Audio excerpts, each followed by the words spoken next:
আসসালামু আলাইকুম গাইস। তো আজকে আমি আপনাদেরকে দেখাবো ফটোশপের আর্টবোর্ড ক্রিয়েট।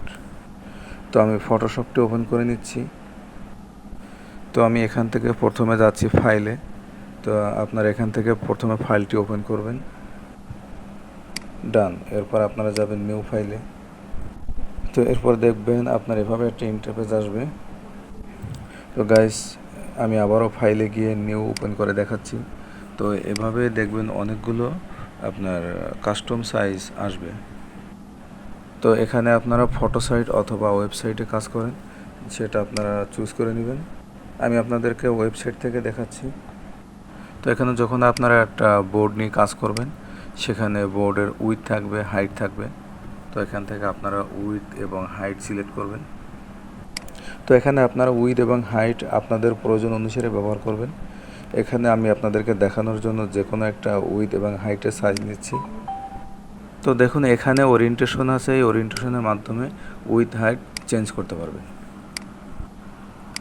তো পাশে আপনারা দেখবেন আর্টবোর্ড একটা টিক মার্ক দেওয়া, অলওয়েজ এটা তুলে দিবেন। এরপরে আপনারা আসবেন যেটা দিয়ে মেজারমেন্ট করা হয়। তো এখানে দেখুন পিক্সেল আছে।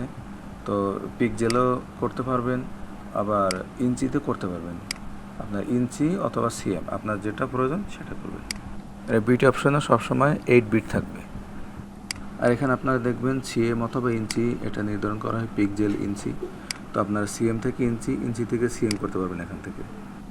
আর এখানে দেখবেন কালার মোড, এই কালার মোডে সবসময় RGB কালার রাখবেন। তো এরপর আমরা যাচ্ছি ব্যাকগ্রাউন্ড কালার। ব্যাকগ্রাউন্ড কালার হচ্ছে আপনার যে আর্টবোর্ডে কাজ করবেন, সে আর্টবোর্ডের ব্যাকগ্রাউন্ড কালারটা অলওয়েজ হোয়াইট রাখবেন। এটা হোয়াইট রাখতে হবে।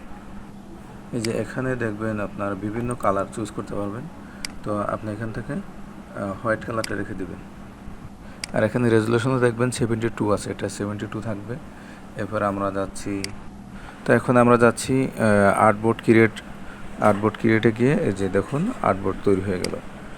তো গাইস, আপনারা যারা এখনও আমার চ্যানেলটি সাবস্ক্রাইব করেননি, তো আপনারা সকলে আমার চ্যানেলটি সাবস্ক্রাইব করে দিবেন। ধন্যবাদ, ভালো থাকবেন সবাই। আসসালামু আলাইকুম।